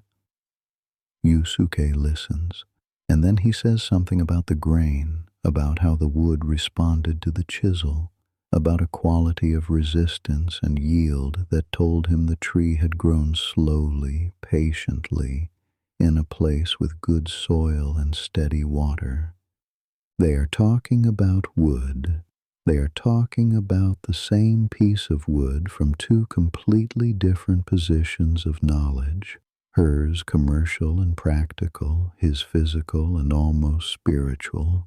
And the conversation, which lasts only a few minutes and which anyone overhearing would describe as unremarkable, is the first time they have ever spoken to each other as themselves rather than as functions. She is not the lumber supplier's daughter. He is not the carpenter's apprentice. They are two people who know something about the same material, and in the overlap of their knowing, something new is forming, something as delicate and as structurally significant as the joint Yusuke has just finished cutting. Then the moment passes. Chiyo nods, says something about needing to return to the yard, and walks away. Yusuke watches her go, just for a moment, just long enough to notice the way she moves through the construction site with the ease of someone who belongs to the world of materials and work, not as a visitor but as a participant. And then he turns back to his joint and picks up the chisel, and the work continues. Later that evening, Katsuro examines the scarf joint.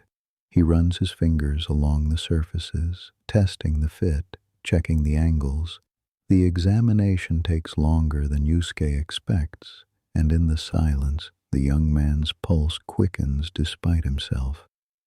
6 years of this, 6 years of waiting for the old man's assessment, and it still produces the same tightness in his chest, the same awareness that this man's opinion matters more to him than any other judgment in the world. Katsuro finishes his examination. He stands for a moment, looking at the joint, and then he nods, the same single, contained nod he gave when the main beam settled into place. It is a gesture that means, in the particular language of this relationship, the work is good. More than that, the work is worthy. He says nothing else. He does not need to. Yusuke understands what the nod contains, and the understanding lands in him with a warmth that is not pride, exactly. It is deeper than pride, less self-conscious, more grateful, a sense of having been seen by someone whose seeing he trusts absolutely. He bows slightly, a reflex of respect so ingrained that it requires no thought, and Katsuro moves on to inspect the next section of the framework, his footsteps steady and unhurried on the scaffolding.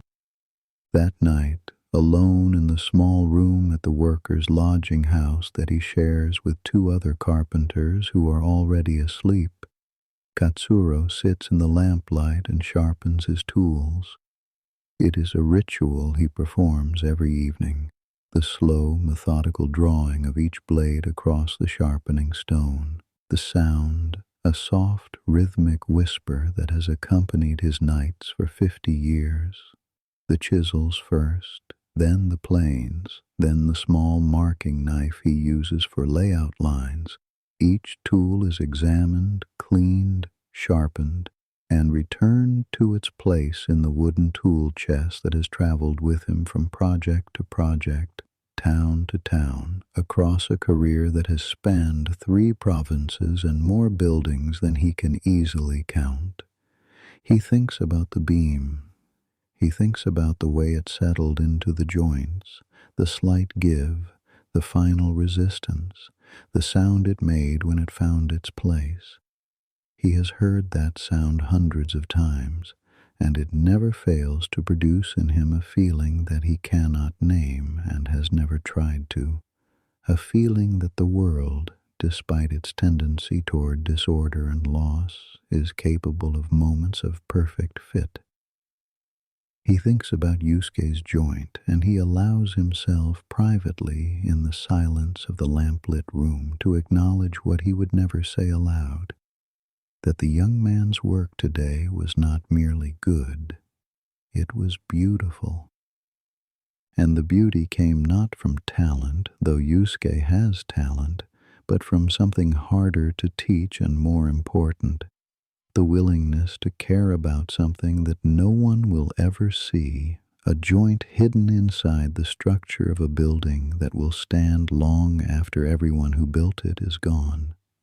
That willingness, that invisible devotion to invisible excellence, is what separates a craftsman from a carpenter, and Katsuro saw it today in his apprentice's work, and the seeing has left him with something that feels, in the quiet of the evening, remarkably like peace.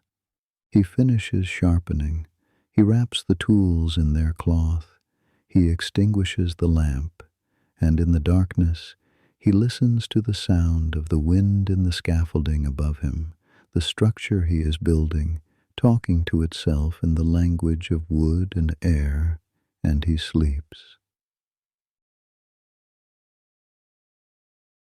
Late autumn in the valley has a quality of light that exists nowhere else in the year, a low amber radiance that arrives in the mid-afternoon and lingers for an hour or two before the mountain shadow takes it, turning the town the color of old gold and making every surface, every tiled roof, every wooden wall, every face seem warmer and more present than it does at any other time.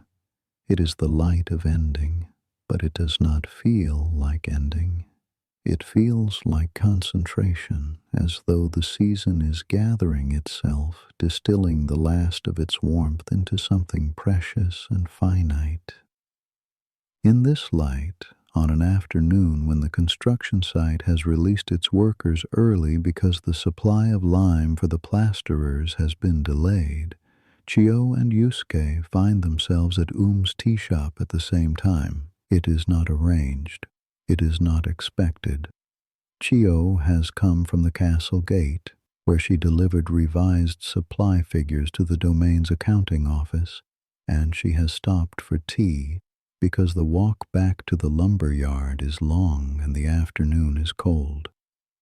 Yusuke has come because the other carpenters are using the unexpected free time to drink sake at the workers' lodging, and he does not want sake, he wants tea, and he wants to sit somewhere quiet and think about the beam and the joint and the nod that Katsuro gave him, which he has been carrying inside himself for days like a stone in his pocket, something he keeps touching to make sure it is still there.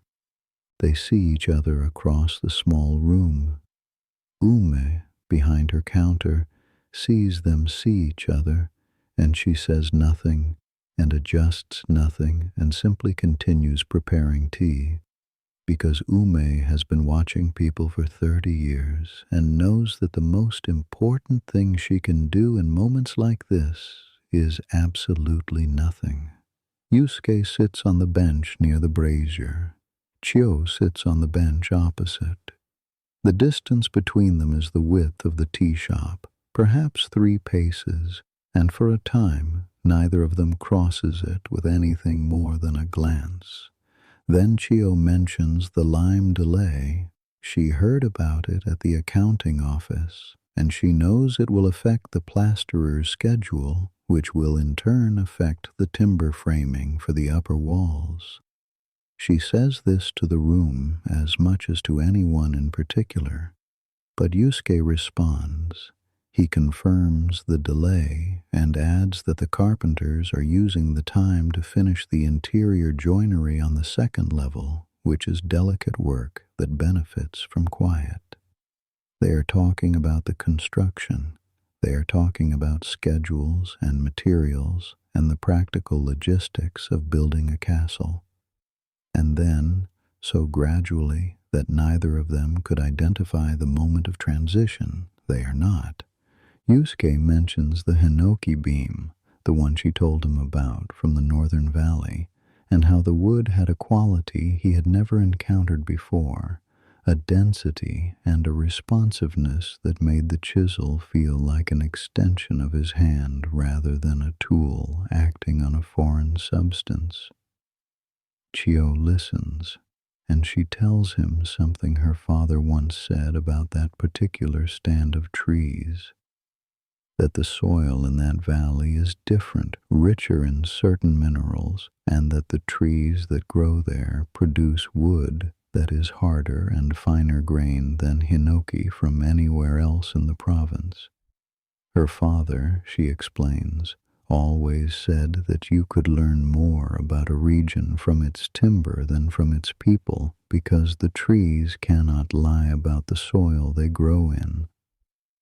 Yusuke smiles at this, a real smile, unguarded, the first one she has seen from him, and he tells her that his master says something similar, that the wood remembers the mountain, and that a good carpenter reads those memories the way other people read faces. He speaks of Katsuro with a reverence that he does not try to conceal, and Chio recognizes it because she has heard the same quality in her own voice when she speaks of her father, the love that expresses itself not as sentiment but as admiration, the deep respect for someone who has shown you what excellence looks like. They talk. The tea cools in their cups, and Uma refills it without interrupting. The afternoon light moves across the earthen floor of the shop in a slow golden sweep.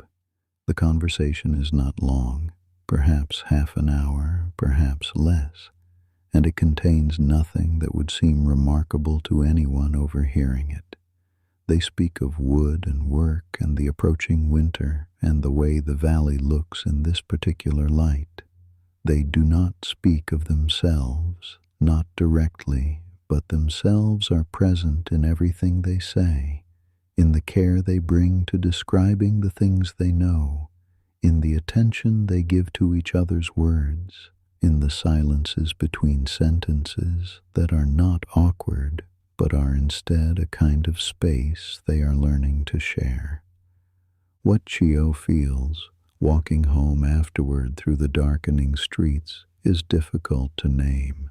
It is not excitement, exactly. It is not longing. It is something closer to recognition, the sense of having encountered a person whose way of seeing the world is different from hers, but compatible with it, whose knowledge fits against her knowledge the way two pieces of a joint fit together, each one shaped by a different hand but meant for the same structure. She does not think about the future. She does not calculate the social distance between a merchant's daughter and an itinerant carpenter. She simply walks home through the cold evening air, carrying the warmth of the conversation inside her like a coal in a hand warmer, and the warmth is enough. What Yusuke feels sitting on the bench after she has gone is simpler and more alarming. He feels seen, not by the eyes. She barely looked at him, and he barely looked at her, and the protocols of their respective worlds ensure that any prolonged eye contact between an unmarried woman and a young man would be noted and discussed and potentially damaging. He feels seen by the conversation itself, by the quality of her attention, by the way she listened when he spoke about the wood and the chisel and the feeling of the grain under his hands. She listened the way Katsuro listens, with her whole self, without judgment, with a curiosity that elevated what he was saying into something worth saying. No one other than Katsuro has ever listened to him that way. The discovery is both wonderful and deeply unsettling because it opens a door onto a room he did not know existed in his life, and he has no idea whether the room is one he is allowed to enter. He finishes his tea. He thanks Ume, who accepts his thanks with a warmth that suggests she knows exactly what has happened in her tea shop this afternoon, and that she approves of it entirely without having any intention of saying so.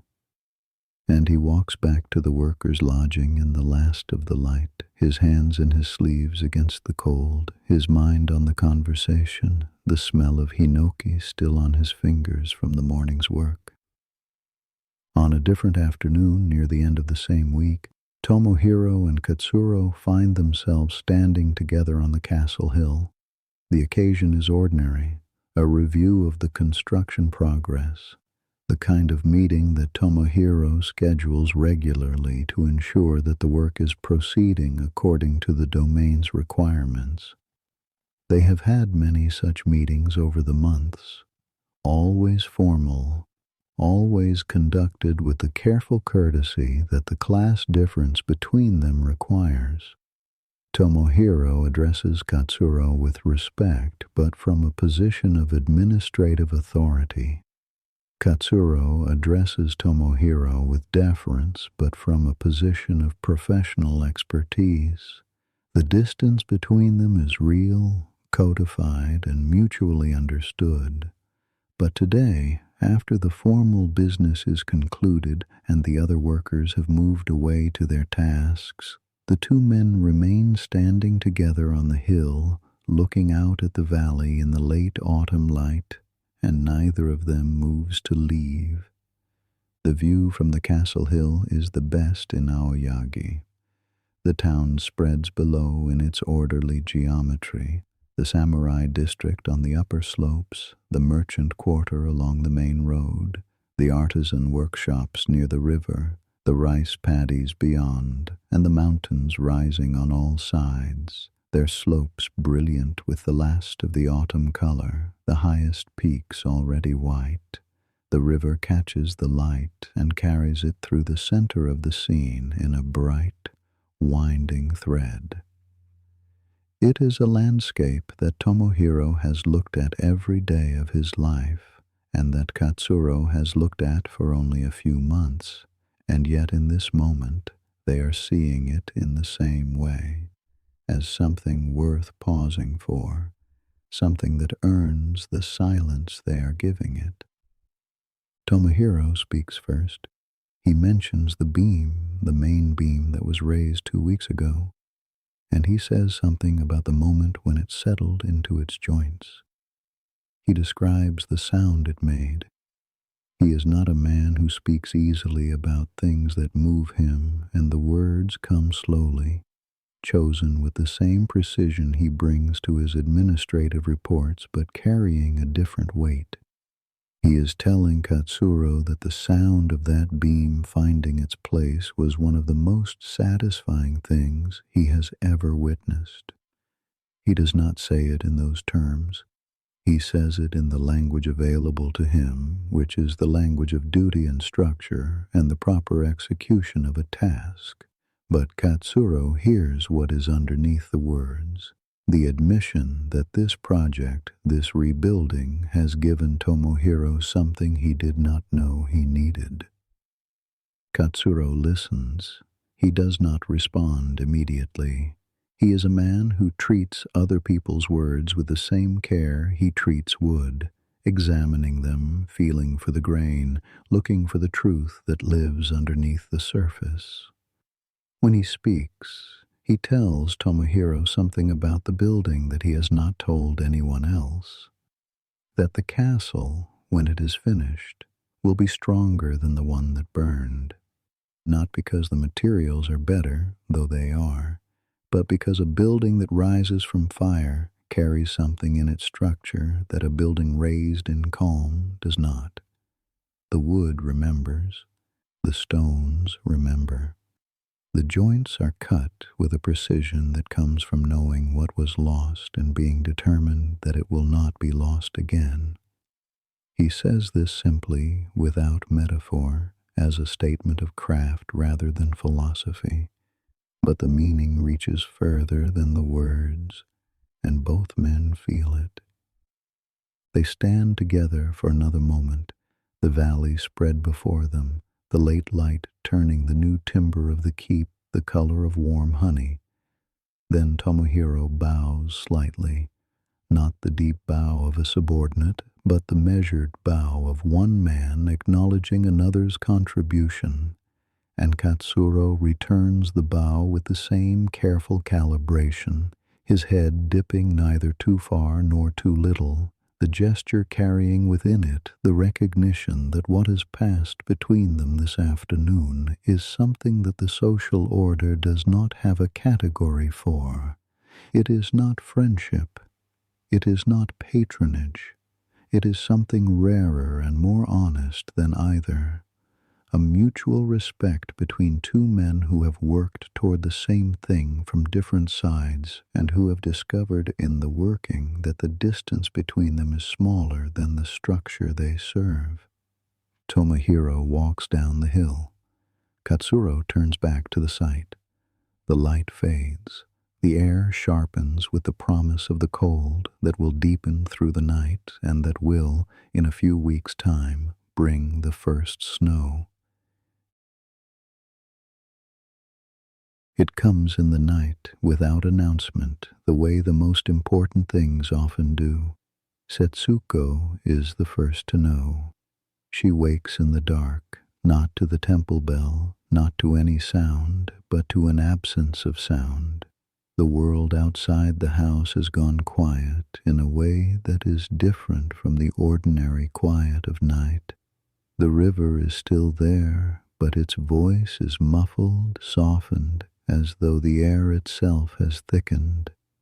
The wind, which has been a constant presence for weeks, carrying the cold down from the peaks, rattling the last leaves from the maples, finding its way through every gap in the wooden shutters, has stopped. She rises, slides open the shutter that faces the garden, and sees. The snow has covered everything.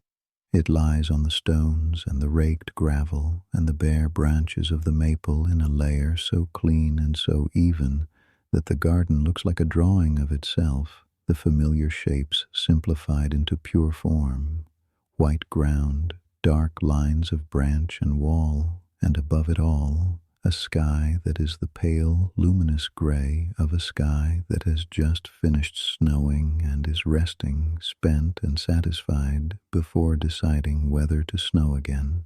Setsuko stands in the open doorway and lets the cold air touch her face. She is in her sleeping robe, her hair unbound, and she does not feel the cold.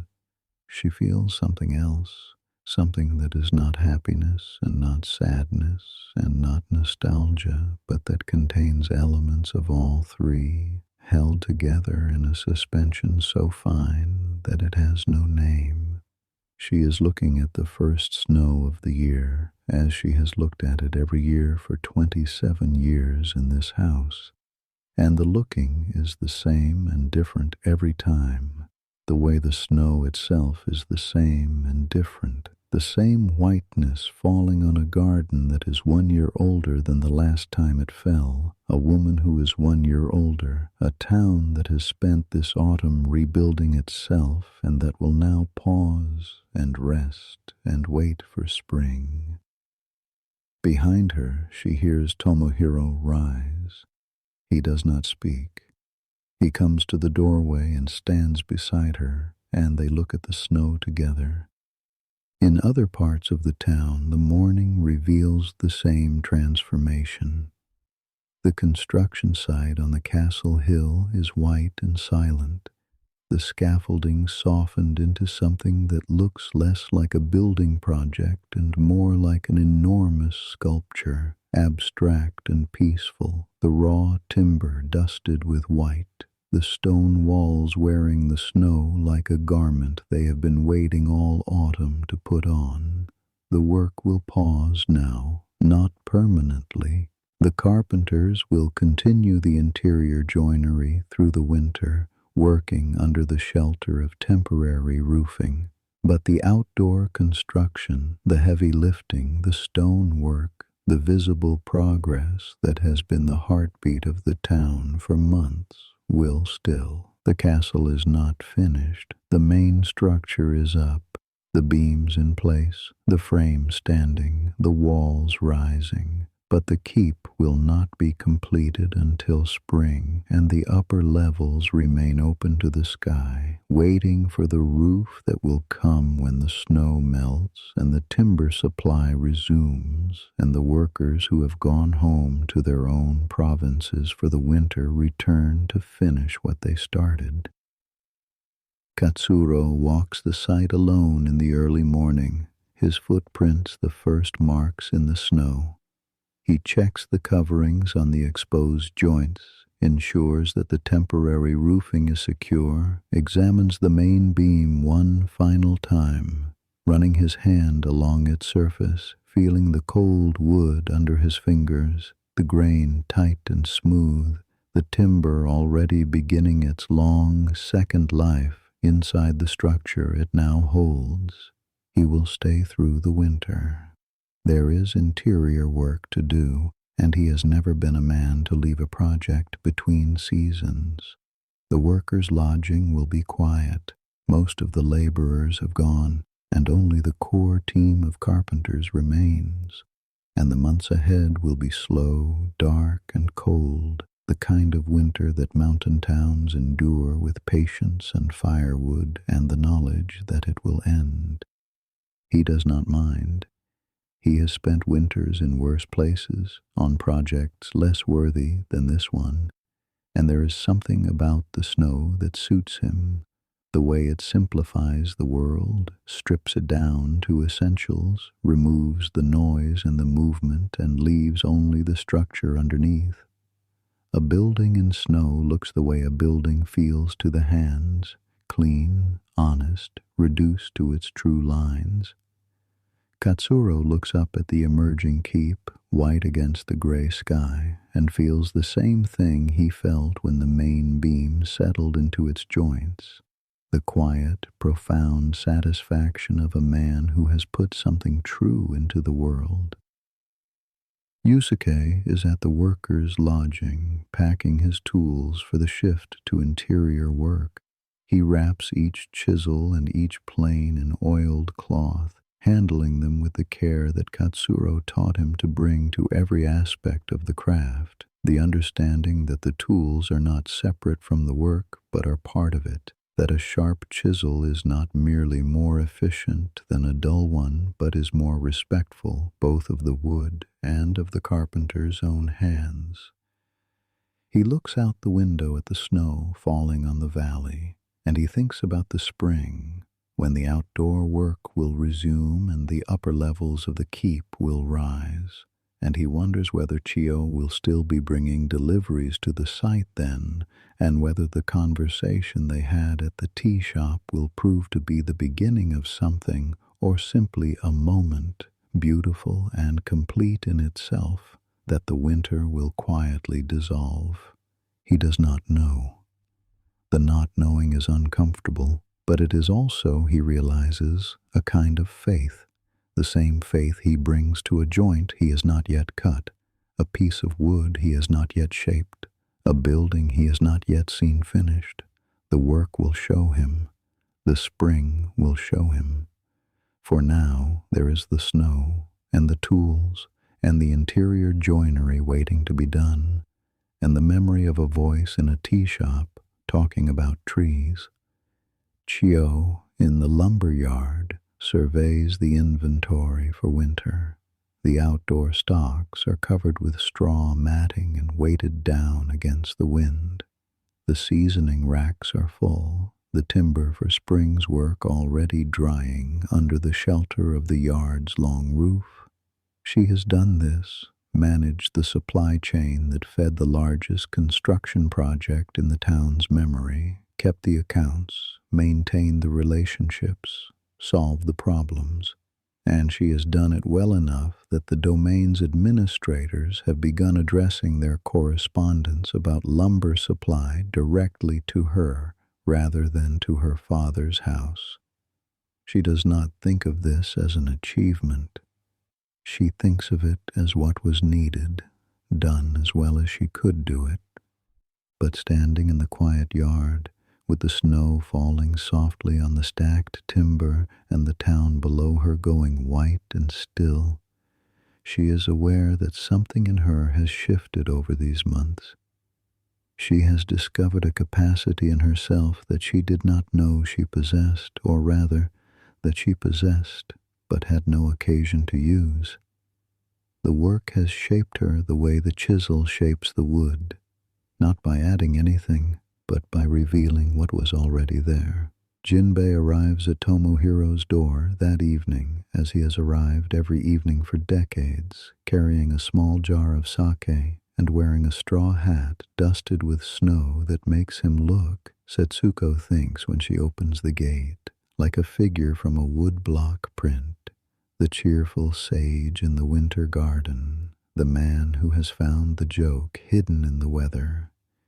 He stamps the snow from his sandals and enters the house with the ease of long familiarity, settling onto the cushion by the brazier, that is, by unspoken agreement, his cushion, and accepting the cup of tea that Setsuko pours for him with a nod that contains 30 years of gratitude for the warmth of this house and the people in it. Tomohiro is already there, sitting by the brazier, his hands wrapped around his own cup. The room is small and warm, lit by the amber glow of the andon, and outside the papered screens, the snow continues to fall in the silence that only snow can make. Not an absence of sound, but a presence of quiet, a soft, continuous hushing that seems to come from everywhere at once, as though the sky is whispering the world to sleep. The two friends sit together. Jinbei pours the sake. They drink. They do not talk about the construction, which has paused, or about the winter ahead, which will be long, or about anything at all for a time. They simply sit in the warmth, in the quiet, in the company of each other, and the silence between them is the same silence it has always been, not empty but full, not cold but warm, a silence made of 40 years of shared meals and shared walks and shared losses and shared evenings, exactly like this one, a friendship so deep and so unexamined that it has become indistinguishable from the texture of their lives. Setsuko moves through the house behind them, preparing the evening meal, and the sound she makes, the soft clatter of dishes, the whisper of rice being measured, the faint hiss of water meeting the hot surface of the cooking pot, are the sounds of a life being tended, a household being maintained, a world being held together by the steady, unglamorous devotion of someone who has made the keeping of this home her art and her discipline and her most profound expression of love. The snow falls, the valley goes quiet. The castle on the hill wears its white covering and waits, patient and unfinished, for the spring that will complete it. The river still moves beneath its skin of ice, carrying the cold water down from the mountains, carrying the year toward its end. And in the houses of Aoyagi, in the samurai district and the merchant quarter and the workers' lodging and the small tea shop by the bridge, where Ume has closed the shutters and banked the brazier and retired to her room above the shop, the people settle into the stillness of the first snow, the deep, instinctive turning inward that winter asks of all living things. The castle will be finished. The spring will come. The beam that Katsuro placed will hold its weight for generations. The joint that Yusuke cut will do its invisible work inside the structure, unseen and essential, a small perfection hidden in the bones of the building. The timber that Chio sourced will age and darken and grow stronger with the years, carrying the memory of the mountain it came from and the autumn it arrived in this town. And the people, the overseer and his wife, the master and his apprentice, the merchant's daughter and the widow and the old friends on the bench, will go on with their lives, which are ordinary and unreplaceable, and which have been changed this autumn in ways that none of them will fully understand and none of them need to, because the changes are not the kind that announce themselves. They are the kind that settle quietly into the structure of a life, the way snow settles onto a valley, covering everything, changing the light, making the familiar world new. The night deepens, the snow deepens.